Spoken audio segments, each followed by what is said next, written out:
जय हिंद। पटवारी परीक्षा के लिए सामान्य प्रबंधन की आईएमपी क्वेश्चन देखते हैं। प्रबंध का वह तंत्र जिसके द्वारा प्रबंध अपना कार्य करता है कहलाता है संगठन। प्रबंधकीय कार्य के रूप में संगठन का प्रासंगिक अर्थ है संगठन करने की प्रक्रिया। संगठन में शामिल है तो उपक्रम के उद्देश्यों की प्राप्ति हेतु आवश्यक विशिष्ट क्रियाओं का निर्धारण करना। सेकंड है विभिन्न कृत्यों एवं कृत्यों के कार्यों के बीच समन्वय स्थापित करना। निश्चित व्यक्तियों व पदों को कृत्यों का आवंटन करना। तो उपरोक्त सभी एक मिनट हाँ ठीक है। नेक्स्ट है संगठन प्रक्रिया उप प्रक्रियाओं का योग है। ये उप प्रक्रियाएं हैं तो विभेदीकरण एवं एकीकरण। नेक्स्ट है विभिन्न विद्यमानों की नए संगठन की परिभाषा को विभिन्न अर्थों में देखा है, जैसे संचार प्रणाली, समस्या निवारण का साधन, निर्णय को सुविधाजनक बनाने का उपाय। उपरोक्त सभी। नेक्स्ट है संगठन मानवीय एवं भौतिक संसाधनों तथा कार्यों का आपसी संबंध है जिन्हें प्रणाली तंत्र के भीतर समायोजित किया जाता है। परिभाषा दी है ये हीज और जॉनसन ने। नेक्स्ट है संगठन की विभिन्न विचारधाराएं हैं तो प्रतिष्ठित विचारधारा, नौकरशाही विचारधारा, मानवीय संबंध विचारधारा एवं प्रणाली विचारधारा। तो सभी। नेक्स्ट प्रतिष्ठित विचारधारा के विकास में प्रयुक्त योगदान रहा तो हेनरी फेयोल का। ठीक है। नेक्स्ट है नौकरशाही संगठन को सर्वाधिक कुशल, पूर्ण और आदर्श रूप बताने वाले थे तो कौन? मैक्स वेबर थे। नौकरशाही को संगठन को सर्वाधिक कुशल, पूर्ण एवं आदर्श रूप बताने वाले कौन थे? Max weber. ठीक है। सॉरी। नेक्स्ट है सभी आधुनिक संगठन तथा सभी आधुनिक संगठन पर किस प्रतिरूप की छाया देखी जा सकती है? तो नौकरशाही विचारधारा की। नेक्स्ट है हॉथॉर्न अध्ययन ने जिस विचारधारा को जन्म दिया है वह है मानवीय संबंध विचारधारा। नेक्स्ट है मानवीय संबंध विचारधारा के अंतर्गत संगठन को विभिन्न व्यवहारों के प्रतिमान के रूप में प्रदर्शित किया जा सकता है। ये व्यवहार है तो अंतर व्यक्तिगत, समूहगत और अंतर समूहगत।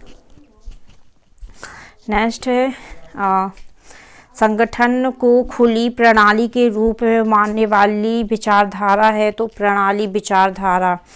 नेक्स्ट है यदि संगठन पर प्रणाली के रूप में विचार करें तो यह स्पष्ट होता है कि वह अनेक हिस्सों या उप प्रणालियों से मिलकर बना है। ये उप प्रणालियां हो सकती हैं तो तकनीकी, सामाजिक और शक्ति। नेक्स्ट है संगठन की तकनीकी उप प्रणाली कुछ मूलभूत प्रक्रियाओं को पूरा करती है तो ये है कार्यवाही प्रक्रिया, संचार प्रक्रिया और निर्णय प्रक्रिया। तो सभी। नेक्स्ट है वह कौन सी विचारधारा है जो संगठन की बंद एवं और खुली प्रणाली दृष्टिकोण को एकीकृत करती है? तो ये प्रासंगिकता विचारधारा। आगे है संगठन का नवीनतम और सर्वाधिक स्वीकार्य अभिमत है तो ये प्रासंगिक विचारधारा। नेक्स्ट है प्रबंध का वह यंत्र जिसके माध्यम से प्रबंध अपना कार्य करता है कहलाता है संगठन।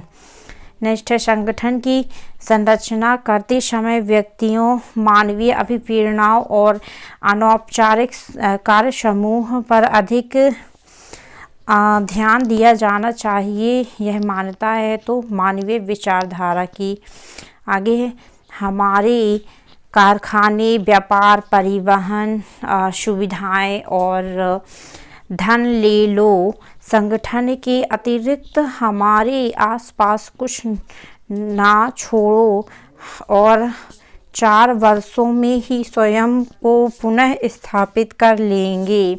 ये विचार है एंड्रयू कार्नेगी के, कार्नेगी के।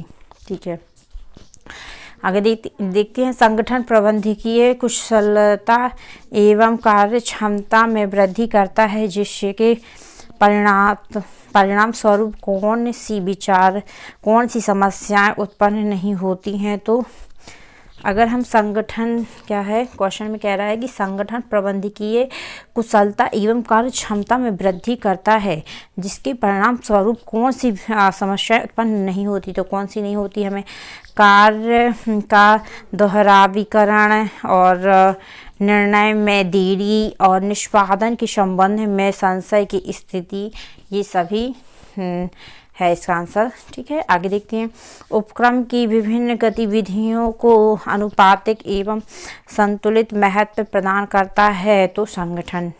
आगे देखते हैं,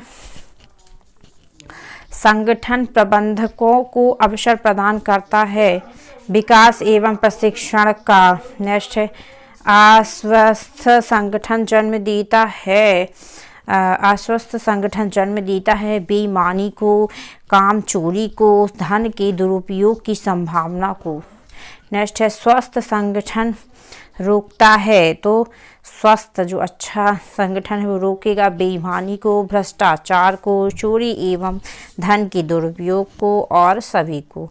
नेक्स्ट है, कुशल एवं स्वस्थ संगठन आवश्यक है क्योंकि यह प्रशासन को सुविधाजनक बनाता है, उपक्रम के संतुलित विकास एवं विस्तार को संभव बनाता है, प्रौद्योगिकी सुधारों का अनुकूलतम प्रयोग करने में सहायक बनता है सभी। ठीक है, आगे देखते हैं, तो संगठन प्रक्रिया जुड़ी हुई है।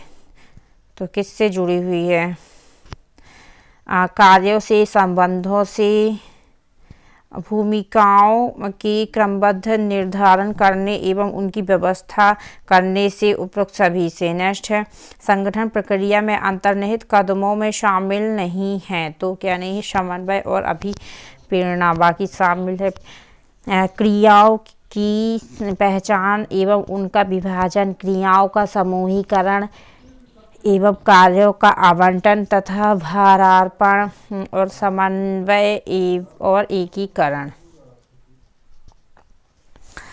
आगे देखते हैं, विभिन्न प्रबंधकीय पदों और क्रियाओं के बीच आवश्यक समन्वय तथा एकीकरण की स्थापना करना संगठन प्रक्रिया का कौन सा चरण है।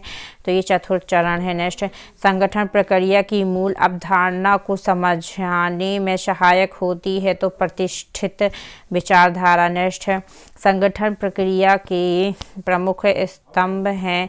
तो कार्य विभाजन, संरचना एवं नियंत्रण, विस्तार और कार्यात्मक एवं पद सोपान प्रक्रिया। नेक्स्ट है, वेल्थ ऑफ नेशन किसकी कृति है। तो ये एडम स्मिथ की है। नेक्स्ट है, श्रम विभाजन शब्द का प्रयोग किया है। तो एडम स्मिथ ने। नेक्स्ट है, राष्ट्रीय संपदा के स्रोत के रूप में श्रम विभाजन पर जोर दिया है एडम स्मिथ और फ्रेडरिक विंसलो टेलर ने। नेक्स्ट है, एडम स्मिथ ने श्रम विभाजन का अभिन्न अंग बताया है। तो ये कौशल को और निपुणता और निर्णय सभी को। नेक्स्ट है, टेलर अपव्यय के मूल कारण मानते हैं। तो मानवीय प्रयासों की भारी भूल, अकुशल कार्य, दोषपूर्ण निर्देशन, तो सभी। नेक्स्ट है, वर्तमान में श्रम विभाजन के स्थान पर जिस शब्द का प्रयोग अधिक तर्कसंगत माना जाता है वह शब्द है तो कार्य विभाजन। व्यक्ति से समूचा कार्य करवाने की बजाय उस कार्य का वह विशिष्ट अंश करने के लिए सौंपा जाए जिससे वह दक्ष हो ताकि उसकी क्षमता एवं प्रतिभा का उपयोग हो सके कहलाता है कार्य विभाजन। नेक्स्ट है क्रियाओं को विभिन्न प्रकार के कर्तव्यों से विभाजित करना कहलाता है कार्यात्मक प्रक्रिया। नेक्स्ट है क्रियाओं को विभिन्न स्तरों में विभाजित करना कहलाता है पद सोपान प्रक्रिया। नेक्स्ट है संगठनात्मक संरचना सूचक है तो ये प्रतिमान और प्रणाली का। नेक्स्ट है कुछ समानता के आधार पर संगठनात्मक प्रणाली को प्रबंध योग्य उप प्रणाली में विभाजित करने की प्रक्रिया कहलाती है तो विभेदीकरण। नेक्स्ट है संगठनात्मक लक्ष्यों की प्राप्ति के लिए विविध उप प्रणालियों के प्रयोग को समन्वित करने की प्रक्रिया कहलाती है एकीकरण। नेक्स्ट है संरचना के समतलीय आयाम को कहा जा सकता है तो कार्यात्मक संरचना। नेक्स्ट है संरचना के अंतर्गत संगठन की विभिन्न प्रारूपों या प्रकारों को सम्मिलित किया जा सकता है तो रेखा और स्टाफ समिति तथा मैट्रिक्स। नेक्स्ट है अधीनस्थों की वह संख्या जिसका एक अधिकारी प्रभावी ढंग से पर्यवेक्षण कर सकता है कहलाता है नियंत्रण विस्तार। नेक्स्ट है नियंत्रण विस्तार के कारण संरचना हो सकती है तो चपटी एवं लंबी। नेक्स्ट है स्पष्टता का सिद्धांत से आशय कठोरता नहीं है। इसका अर्थ है प्रत्येक को अपनी स्थिति का ज्ञान हो, प्रत्येक को अपने कार्य का ज्ञान हो, प्रत्येक को अपने उत्तरदायित्व का एवं अन्यों के प्रति योगदान का ज्ञान हो। नेक्स्ट है निर्णय प्रक्रिया को प्रभावी एवं सुदृढ़ बनाता है तो संगठन के सभी सही स्तर पर सही निर्णय लेना। नेक्स्ट है संगठन खुले दिमाग वाले होते हैं और उसमें नए विचारों को ग्रहण करने की क्षमता है वह कहलाता है तो स्वनवीकरण। Thank you. समय के पास इतना समय नहीं है कि वो आपको दोबारा समय दे सके, इसलिए फ्रेंड बहुत अच्छे से पढ़ लीजिए, इसी बार सिलेक्शन ले लीजिए। Thank you. जय हिंद।